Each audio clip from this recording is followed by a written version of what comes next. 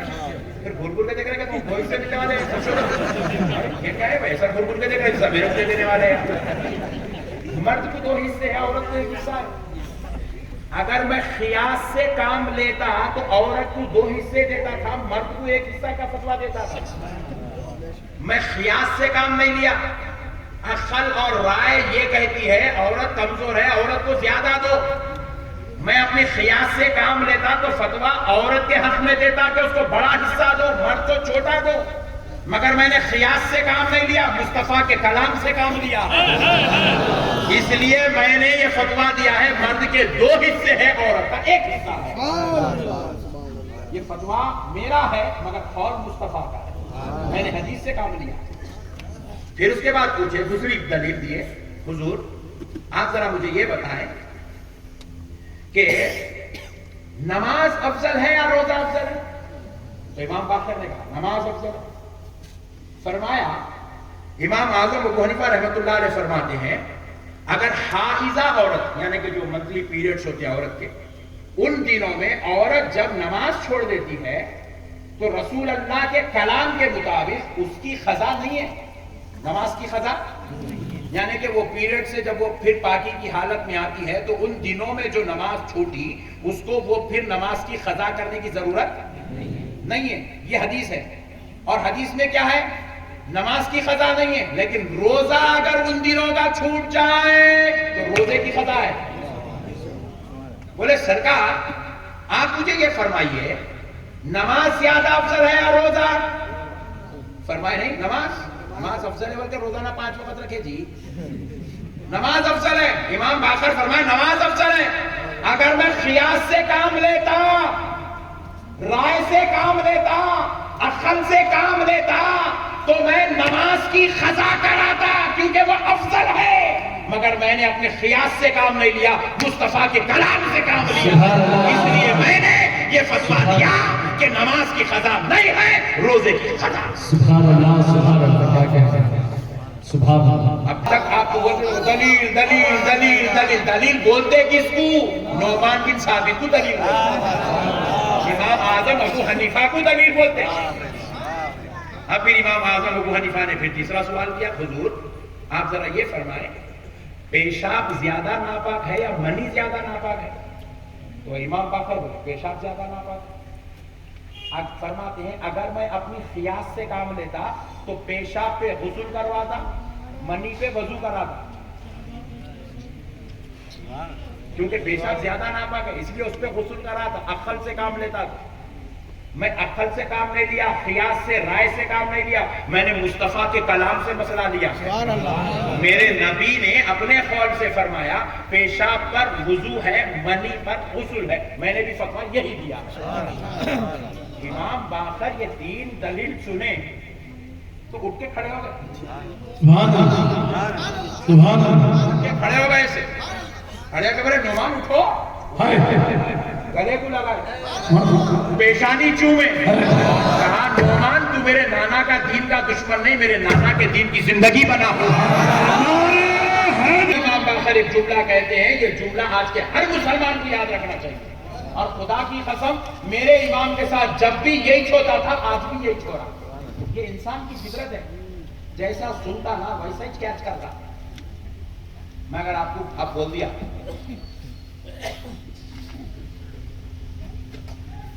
کچھ ایسی بات، نیو سٹی کے اندر کرفیو لگتا ہے، فیس بکوں پہ، واٹس ایپوں پہ، یوٹیوب پہ پکوڑوں کے بیانات نہیں دیکھنا۔